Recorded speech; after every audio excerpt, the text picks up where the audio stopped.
The static hiss of the radio was the only sound for miles. We called it the City of Silence, a sprawling urban ghost left to rot after the Great Evacuation 50 years ago. They said a chemical spill made it uninhabitable, but the stories whispered in hushed tones told a different tale. Something else had driven them out. My team Leo, our tech guy, Maya, the historian, Ben, our grizzled security lead, and me, Alex, the team leader. We were here for the truth. Our van crunched over debris as we passed the rusted city limits sign. A sickly yellow haze clung to the tops of the skyscrapers, casting the empty streets in a perpetual dreary twilight. The silence was the first thing that got to you. It wasn't just quiet, it was a heavy, suffocating blanket. No birds, no wind, just the hum of our equipment and the sound of our own breathing. We set up base camp in the grand lobby of what was once the city's most luxurious hotel.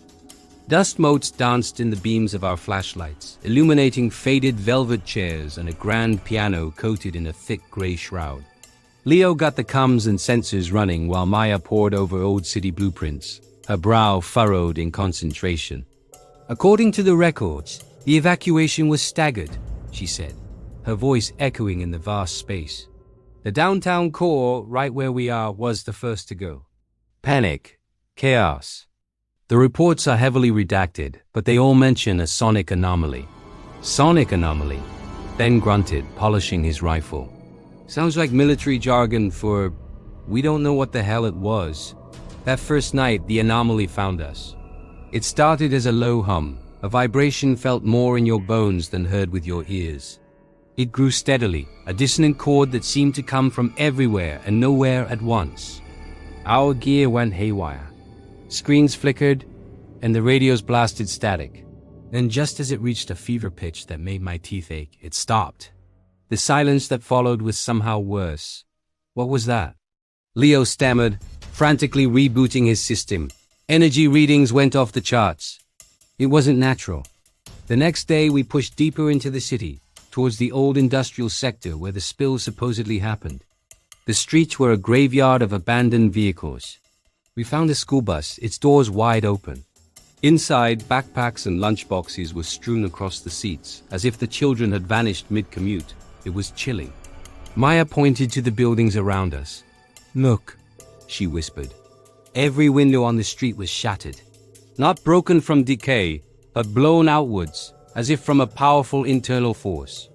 As dusk began to fall, we reached the epicenter, the old Chemcorp factory. It was a skeletal ruin of rusted metal and broken concrete. A foul metallic smell hung in the air. We decided to explore a sub-level marked as research and development on the blueprints. The descent was unnerving, our flashlight beams cutting through a darkness that felt ancient. The lab was a scene of pandemonium frozen in time. Papers were scattered, lab equipment was smashed, and a dark, dried substance stained the floors and walls. On the central console, a single monitor was still faintly glowing. Leo, ever the tech wizard, managed to power it up. A video file. The last one recorded. The face of a frantic scientist filled the screen, his eyes wide with terror. It's out, he screamed, the camera shaking wildly. We didn't create it. We just woke it up. The frequency.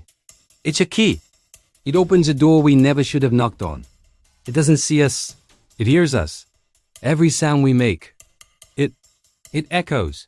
Behind him, the lab door buckled inwards.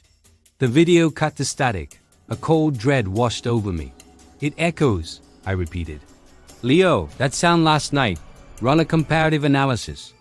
Match its frequency to the scientist's audio. As Leo worked, Ben, who was scouting ahead, called over the radio, his voice tight. Alex, you need to see this. We found him standing before a massive containment chamber at the far end of the lab. The reinforced glass was inches thick, but a perfect, circular hole was melted through its center. Inside there was nothing, just an empty space. The frequency. Leo's voice crackled through the comms. It's not a match. It's a reply. The sound last night was a perfect mimic of our generator's hum, just amplified and distorted. It's learning. My blood ran cold. It was copying us. That's what the scientist meant. It echoes. Suddenly, a new sound began. The rhythmic asterisk thump dash thump asterisk of a heartbeat. But it wasn't ours. It was loud, deep, and reverberating through the concrete floor. Then we heard another sound layered over it. The clatter of Ben's rifle as he checked it earlier. The soft rustle of Maya's blueprints. The exact clicks of Leo's keyboard. It was playing back our day, creating a symphony of our own sounds. We have to go. Now, I commanded, my voice a strained whisper. No noise, not a single sound. We moved in absolute silence, every footstep a carefully placed prayer. The phantom sounds followed us, growing louder, more complex. It was replaying our conversations now, our own voices twisted into a mocking, soulless cacophony that echoed through the dark corridors. Alex, you need to see this. A distorted version of Ben's voice boomed from the darkness ahead of us. We froze. It was hunting us using our own sounds as bait. It's blocking our way back, Maya breathed, her face pale in the gloom. Then we find another way, I whispered back, pointing down a side tunnel. The chase was a nightmare. We navigated the labyrinthine complex with the monster's sound collage nipping at our heels. It was toying with us, replaying our panicked breaths, our hushed whispers, making it impossible to know what was real and what was its echo. We burst out into the street, the sickly twilight a welcome relief from the suffocating dark. We ran for the van, the sounds of the city's ghost roaring behind us, a terrifying orchestra of our own making. Car alarms we'd never set off began to blare. The school bus door from earlier slammed shut with a deafening crash. We scrambled into the van, Ben laying down, suppressing fire into the darkness, though we both knew there was nothing physical to shoot. I slammed the gas pedal, the engine's roar feeling like a death sentence. As we sped out of the city, the cacophony faded behind us, replaced once more by that heavy, unnatural silence. We didn't stop driving until the sun was high in the sky and the city of silence was a mere smudge on the horizon. We survived, but we brought a piece of the silence back with us. Sometimes in the dead of night, I think I can still hear it. A faint echo, a distorted memory of a sound I once made.